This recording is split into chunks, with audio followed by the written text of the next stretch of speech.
Hello friend, ये जो आप लोगों का क्रैश कोर्स का सीरीज चल रहा है, इसमें हम लोग 11th के पोर्शन अलजेब्रा है। उस अलजेब्रा में हम लोग परम्यूटेशन एंड कॉम्बिनेशन करने जा रहे हैं। ऐसा मानना है कि ये टॉपिक टफ होता है, लेकिन ऐसा नहीं है। टफ इसीलिए होता है कि आप लोग जितना टाइम और सब टॉपिक में देते हैं उतना देते ही नहीं हैं। यदि आप सिर्फ एंड सिर्फ 11th का NCERT का सॉल्व अनसॉल्व बोथ टाइप का क्वेश्चन आपको बना के जाइए, जेईई मेंस में आए हुए क्वेश्चंस सभी बन जाएंगे आपसे और आने वाले भी बन जाएंगे। सिर्फ एंड सिर्फ 11th NCERT solve and unsolved करके जाइए। जिस टॉपिक की बात हम लोग करने जा रहे हैं वेरी वेरी सिंपल है। पढ़ेंगे तब तो सिंपल, टाइम ही नहीं दे पाएंगे तो ऑफ कोर्स ये टॉपिक टफ हो जाएगा। तो इसमें बेसिकली पढ़ना सब क्या है, तो सबसे पहले आप परम्यूटेशन एंड कॉम्बिनेशन को हम लोग डिटेल में पढ़ा चुके हैं, आप वहाँ पे जाके देख सकते हैं। अदरवाइज अभी जो रिसेंटली आपको पढ़ना है उसमें आप परम्यूटेशन का मतलब जानते ही हैं, अरेंजमेंट, और कॉम्बिनेशन का मतलब आप जानते हैं सिलेक्शन। ओके, हिंदी में इसकी बात करें तो सजाना, इसकी बात करें तो चुनना। दैट मीन्स आप इसमें जो पहला आपका पार्ट है उसमें आप अरेंजमेंट ऑफ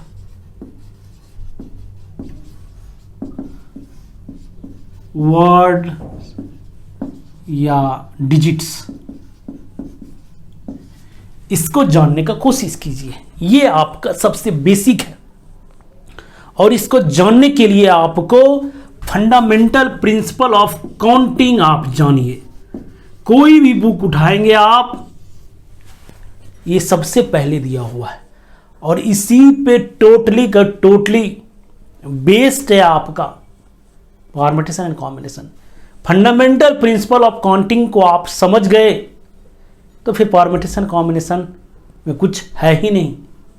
ओके, तो ये आप इसमें दो प्रिंसिपल होता है, एक एडिशन एक मल्टीप्लिकेशन प्रिंसिपल ऑफ काउंटिंग। इसको आप पढ़िए।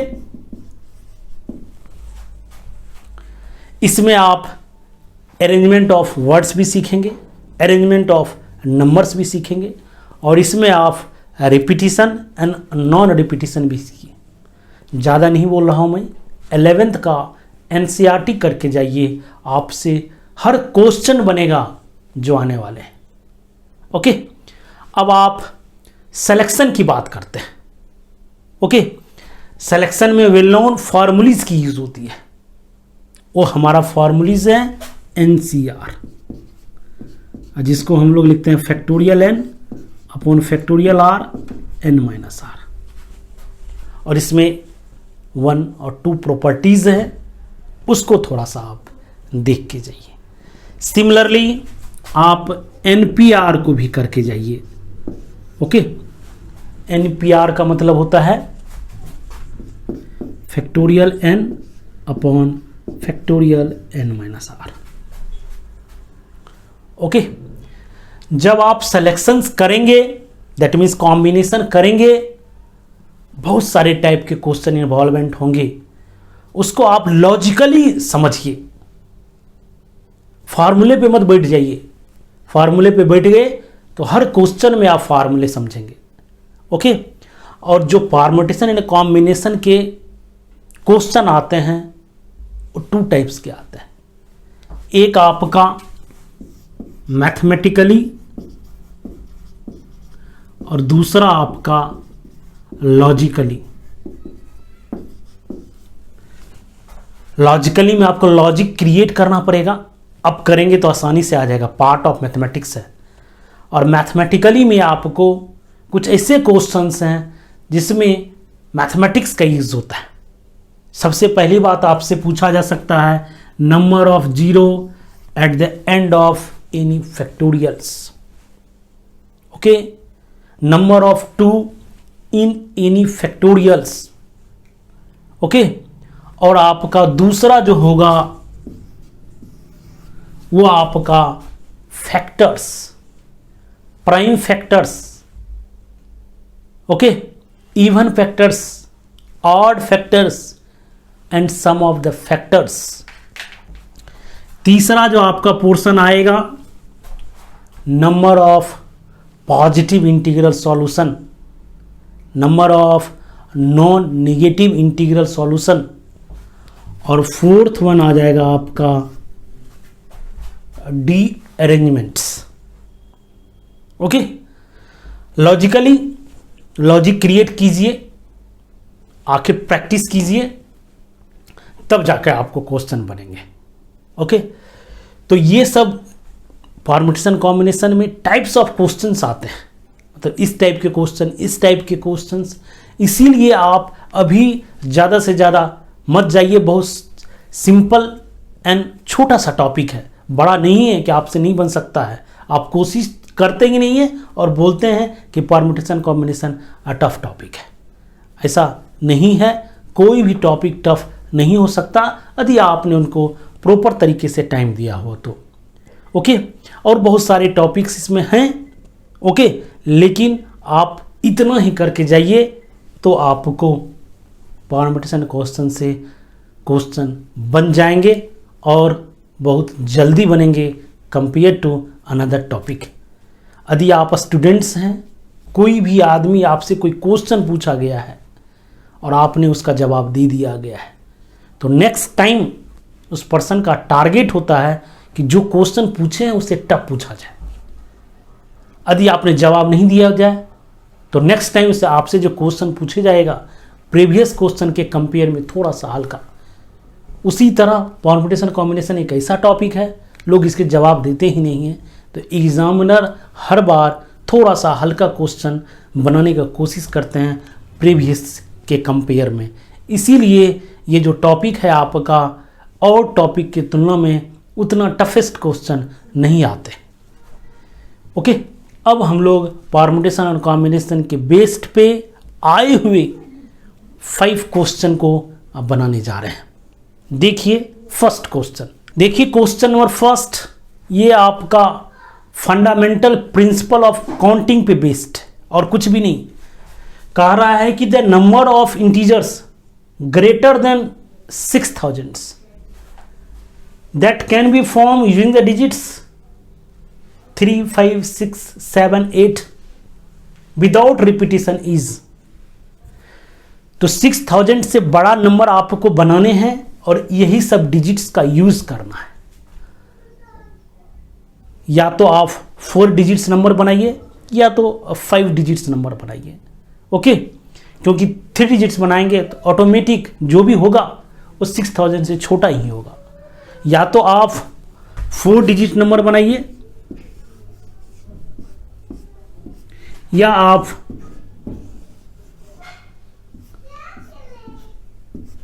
5 डिजिट नंबर्स बनाइए।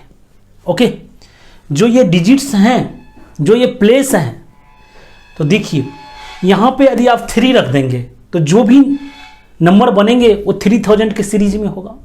यदि यहाँ पे 5 पुट कर देते हैं, जो भी नंबर बनेगा 5000 के सीरीज में बनेगा, लेकिन 6000 से बड़ा होना चाहिए।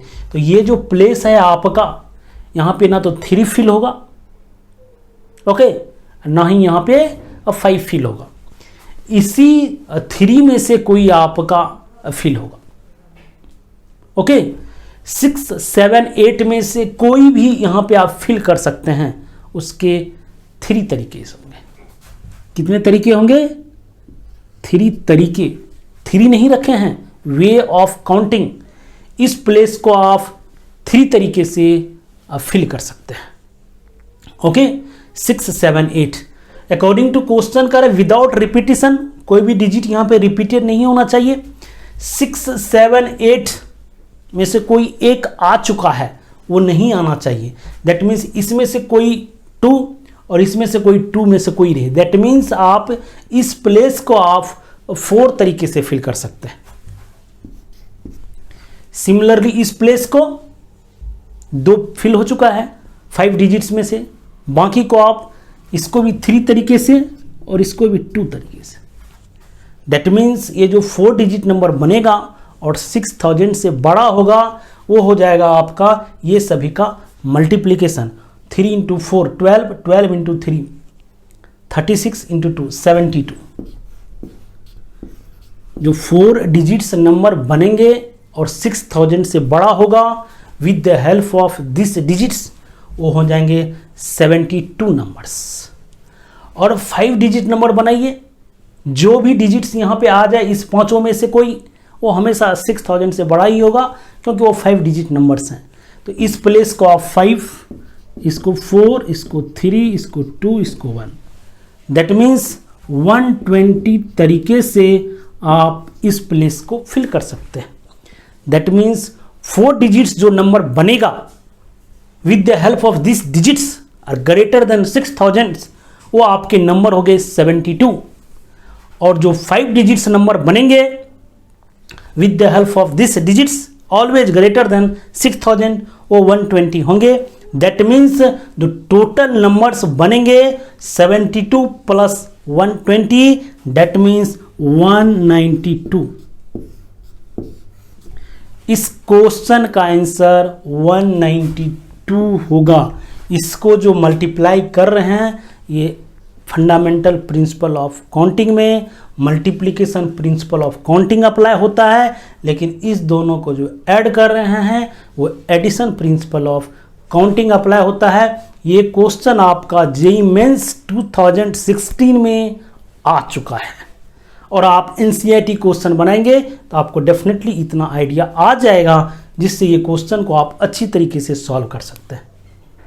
देखते हैं क्वेश्चन नंबर 2। देखिए question number 2 based on combination कह रहा if in a regular polygon the number of diagonal is 54। देखिए यदि कोई भी आपका पॉलीगन है, जो भी जितने भी साइड्स हैं वही फाइंड आउट करना है, तो कह रहा है कि नंबर ऑफ डायगोनल्स जो है वो 54 है। तो बताइए कितने साइड्स हैं। देखिए जो भी आपका वर्टेक्स है, यदि आप इसको इससे मिला देते हैं तो साइड्स मिलेंगे, इससे इसको मिला देते हैं तो डायगोनल्स मिलेंगे, इसको इससे मिला देते हैं तो डायगोनल मिलेंगे, इसको इससे मिला देंगे तो डायगोनल मिलेंगे, इसको इससे मिला देंगे तो साइड्स मिलेंगे। यदि आपके जो भी आपका पॉलीगन्स हैं उसके जितने भी वर्टेक्स हैं, यदि उसमें से कोई 2 पॉइंट्स को सेलेक्ट करते हैं, या तो आपको डायगोनल्स मिलेगा या तो आपको साइड्स मिलेंगे। That means NC2 equals two sides plus diagonals. NC2 का मतलब हुआ selection of 2 object out of n different objects. इसमें से कोई 2 सेलेक्ट करेंगे, या तो साइड्स मिलेगा या तो डायगोनल्स मिलेंगे। ओके, तो यदि आपका n पॉलीगन्स हैं, उसके n वर्टिसेस हैं, इसका मतलब है कि टोटल साइड्स n हैं, तो इसका मतलब है n है और NC2 diagonal equals to NC2 minus n।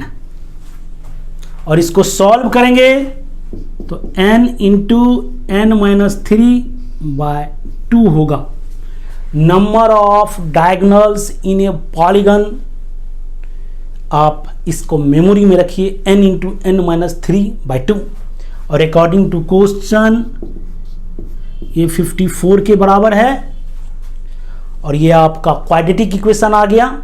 इसको सॉल्व करेंगे, n के 2 डिफरेंट वैल्यूज आएंगे और एक मेरे ख्याल से पॉजिटिव, एक निगेटिव आएगा, और आपका n इक्वल्स टू 12 इसको सेटिस्फाई कर रहा है। ऑब्जेक्टिव क्वेश्चन है, क्वाड्रेटिक इक्वेशन मिलेगा, उसको आप सॉल्व कीजिए। कैसे करना है सॉल्व, तो यहाँ से हो जाएगा n² minus 3n minus 108 equals to 0। यहाँ से आपका n minus 12 n plus 9 equals to 0। यहाँ से n का value minus 9 and 12। n is the natural number, क्योंकि ये साइड्स हैं आपके, इसीलिए इसको रिजेक्ट करेंगे। मैथमेटिकली इसको n equals to minus 9 satisfy कर रहा है, लेकिन ज्योमेट्रिकली ये कह रहा है कि n इज द साइड्स, इसीलिए आपका करेक्ट आंसर 12 होगा। ओके, ये क्वेश्चन बेस्ड ऑन कॉम्बिनेशन, और आपका ये एनसीईआरटी में इस टाइप के क्वेश्चन दिए हुए हैं। आप एनसीईआरटी बनाइए, आपको जेईई मेंस का क्वेश्चन आराम से बन जाएगा। ओके, देखते हैं क्वेश्चन नंबर 3। देखिए क्वेश्चन नंबर 3, ये क्वेश्चन आईआईटी में पूछा गया क्वेश्चंस हैं, उसके बाद जेईई मेंस में रिपीट किया गया। Very very simple and interesting questions. और ये जो आपका क्वेश्चन है सिर्फ एंड सिर्फ फंडामेंटल प्रिंसिपल ऑफ काउंटिंग पे बेस्ड है। क्या कह रहा है क्वेश्चन? कहता है n digits number are form using only 3 digits 2, 5 and 7. The smallest value of n for which 900 such distinct number can be formed is, कह रहा है कि सबसे स्मॉलेस्ट ऐसा कौन सा डिजिट्स बनाएंगे, डिजिट्स नंबर जो कम से कम 900 नंबर बन जाए। देखो, यदि आप सिंगल डिजिट्स नंबर बनाते हैं, n डिजिट्स नंबर, यदि सिंगल डिजिट्स नंबर बनाते हैं with the help of this, तो कितने बनेंगे? सिर्फ एंड सिर्फ 3 नंबर्स बनेंगे। यदि आप 2 डिजिट्स नंबर बनाते हैं तो ज़्यादा से ज़्यादा आपके जो नंबर बनेंगे वो 9 बन सकते हैं। इस प्लेस को आप 3 वे से फिल कर सकते हैं, इस प्लेस को भी 3 वे से फिल कर सकते हैं। रिपीटिशन अलाउ है या नहीं है? यदि ऐसा मेंशन नहीं हो तो क्या 33 55 नंबर्स नहीं है, 22 नंबर्स नहीं है, 77 नंबर्स नहीं है, ये भी नंबर्स हैं। ओके, यदि आप 1 डिजिट्स नंबर बनाते हैं तो सिर्फ एंड सिर्फ 3 नंबर बनेंगे। 2 डिजिट्स नंबर बनाते हैं तो 9 बनेंगे। यदि आप 3 डिजिट्स नंबर बनाते हैं तब कितना बनेगा? 3 × 3 × 3 27 नंबर बन सकते हैं। यदि 4 डिजिट नंबर बनाएंगे तब कितना बनेगा? 81 बन सकता है। 3 × 3 × 3 × 3। यदि 5 डिजिट नंबर बनाएंगे तब कितना बनेगा? 243 बनेगा। यदि 6 डिजिट्स नंबर आप बनाते हैं तब कितना बनेगा? 243 × 3 729 नंबर्स बन सकते हैं। यदि आप 7 डिजिट्स नंबर बनाते हैं तो इसको 3 से मल्टीप्लाई कर देंगे तो उतना नंबर बन सकता है। ओके, तो वही कह रहा है कि the smallest value of n का ऐसा कौन सा सबसे छोटा वैल्यू रखें जिससे आपका कम से कम 900 डिस्टिंक्ट नंबर बन सकता है।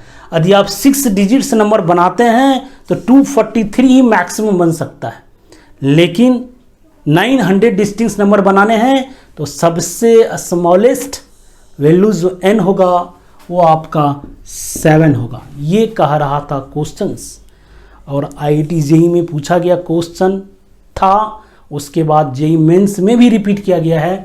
इतना अच्छा ये क्वेश्चंस है, और ये किस पे बना है, कौन से कॉन्सेप्ट पे? फंडामेंटल प्रिंसिपल ऑफ काउंटिंग के बेस पे। ओके, आप एनसीईआरटी पढ़िए और उसको समझिए, डेफिनेटली ये क्वेश्चन आपसे बन जाएंगे। बढ़ते हैं क्वेश्चन नंबर 4 की तरफ। देखिए क्वेश्चन नंबर 4, ये very familiar types of questions हैं। क्या है? फॉर्मेशन ऑफ द नंबर्स, और ये भी फंडामेंटल प्रिंसिपल ऑफ काउंटिंग के बेस्ड पे ही है। कह रहा है कि the sum of digits in the unit place of all the 4 digit numbers form by using the number 3, 4, 5। देखिए, आप 4 डिजिट्स नंबर बना रहे हैं और इसी डिजिट्स का यूज कीजिएगा तो ये जो टोटल नंबर बनेंगे वो बनेंगे 4 × 3 × 2 × 1, 24 नंबर्स बनेंगे। ओके, ये कह रहा है कि यूनिट प्लेस पे जो डिजिट्स होंगे वो सभी का सम निकालना है। तो जो भी 4 डिजिट्स नंबर बनेगा उस पे जो यूनिट प्लेस पे है इक्वल डिस्ट्रीब्यूशन होगा। दैट मीन्स 3 भी उतना ही टाइम्स यूनिट प्लेस पे आएगा जितना बार 4 आएगा, जितना बार 5 आएगा और जितना बार 6 आएगा। क्लास में तो हम लोग नंबर्स बनाते हैं और सभी नंबर को ऐड करते हैं, ये तो सिर्फ यूनिट प्लेस का सम आपसे पूछा जा रहा है। दैट मीन्स आपका 24 नंबर्स बने हुए हैं, तो दैट मीन्स ये जो यूनिट प्लेस है इस पे 6 टाइम्स ये आएगा, 6 टाइम्स 4 आएगा, 6 टाइम्स 5 आएगा एंड 6 टाइम्स 6 आएगा, क्योंकि सबका इक्वल डिस्ट्रीब्यूशन है। दैट मीन्स यदि यहाँ पे आपका 4 5 6 3 हो गया, यहाँ पे 4 6 5 3, यहाँ पे 4 5 4 6 3 5 6 4 3 6 4 5 3 6 5 4 3। देखिए हमने इसको फिक्स कर दिया और इसको अरेंज कर दिए। दैट मीन्स आपको देखिए कितने बार आया हुआ है यूनिट प्लेस पे 3, 6 टाइम्स। सिमिलरली 6 टाइम्स 4 भी आएगा, 6 टाइम्स 5 भी आएगा और 6 टाइम्स 6 भी आएगा। तो आपको ये यूनिट प्लेस का सम फाइंड आउट करना है। तो 3 इंटू 6 मतलब 6 बार आपका 3 है, फिर 4 into 6, 5 into 6 plus 6 into 6, 6 common लेंगे, 3 प्लस 4 प्लस 5 प्लस 6। यहाँ से क्या हो गया, 4 plus 3 7 plus 5 12 plus 6 18 into 6 108। That means unit place का जो सम होगा वो 108 के बराबर होगा। यदि आप टोटल 4 डिजिट नंबर बनाते हैं with the help of this number, there are total 24 number are formed and sum of unit place digit is 108. That means this is our correct answers। और ये जो आपका क्वेश्चन बना है सिर्फ एंड सिर्फ फंडामेंटल प्रिंसिपल ऑफ काउंटिंग के based पे। ओके, इस टॉपिक में हम लोग लास्ट क्वेश्चन बनाने जा रहे हैं। देखिए this is the last question of this topic permutation and combination. ये भी आपका फंडामेंटल प्रिंसिपल ऑफ काउंटिंग के बेस पे ही है। इसको हम लोग कभी कभी सीक्वेंस एंड सीरीज में भी पढ़ सकते हैं, ऐसा कोई ज़रूरी नहीं है। The number of points, sorry sequence and series नहीं, आपका coordinate geometry. The number of points having both coordinate as integers that lie in the interior of triangle with vertices। तो ये जो आपका कोऑर्डिनेट ज्योमेट्री है जिसका ये पॉइंट क्या है 0,0, ये है 41,0 और ये है आपका 0,41। कह रहा है ऐसे कितने पॉइंट्स होंगे जो इस ट्रायंगल के इनसाइड होंगे और उसके कोऑर्डिनेट इंटीजर्स होंगे। इसका जो इक्वेशन होगा वो x plus y equals to 41 होगा। ये पॉइंट्स आपका क्या है 0,1, ये पॉइंट्स आपका क्या है 1,1, ये पॉइंट्स क्या है आपका 2,1, क्योंकि इधर बढ़ता जाएगा x का कोऑर्डिनेट, y तो आपका 1 ही रहेगा। और फाइनली ये जो पॉइंट्स होंगे वो 40,1 होंगे। दैट मीन्स यहाँ से लेकर यहाँ तक जो पॉइंट्स हैं वो आपका इंटीग्रल कोऑर्डिनेट होंगे और इनसाइड ऑफ द ट्रायंगल होंगे।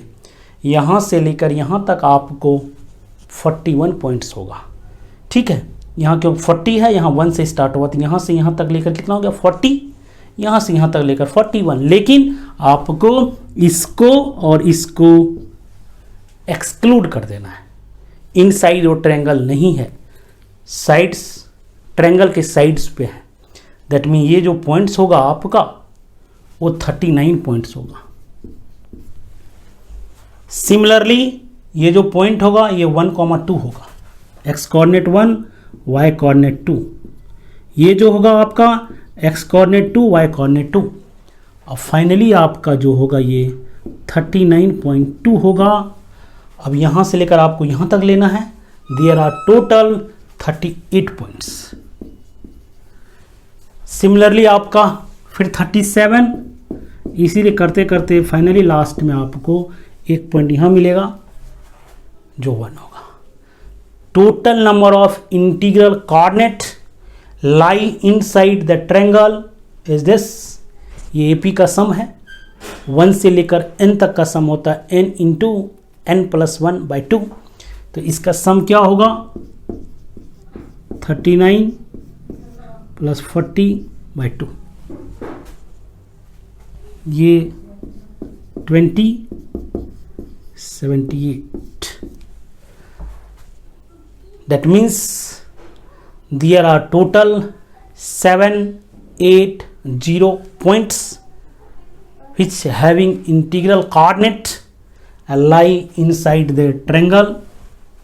ये टॉपिक आपका कोऑर्डिनेट ज्योमेट्री के कोऑर्डिनेट सिस्टम का भी हो सकता है और परम्यूटेशन कॉम्बिनेशन का भी हो सकता है। आप जो भी कंसीडरेशन करें वो चलेगा। तो आपका वेरी वेरी इम्पोर्टेंट टॉपिक है, और यदि आप समझते हैं परम्यूटेशन कॉम्बिनेशन का तो आपको प्रोबेबिलिटी में भी हेल्प होगा। यदि इस टॉपिक को आप नहीं समझ पाते हैं तो प्रोबेबिलिटी भी आपको 100% प्रॉब्लम करेंगे। तो फ्रेंड, आपको 5 क्वेश्चन बताए हैं, और आप जो टॉपिक आपको बताया गया है उसको आप रिवीजन करके जाइए। और ये 5 क्वेश्चन बताने का पर्पस ये था, इसका जो डेप्थ होता है उतना ज़्यादा नहीं होता है जितना आप लोग समझते हैं। समझते क्या है उसको आप देखते ही नहीं हैं, इसीलिए आपको ये टॉपिक टफ लगता है। तो फ्रेंड्स, यदि आपको ये वीडियो अच्छा लगे तो लाइक कीजिए, शेयर कीजिए और दोस्तों को भी फॉरवर्ड कीजिए। Thanks for watching.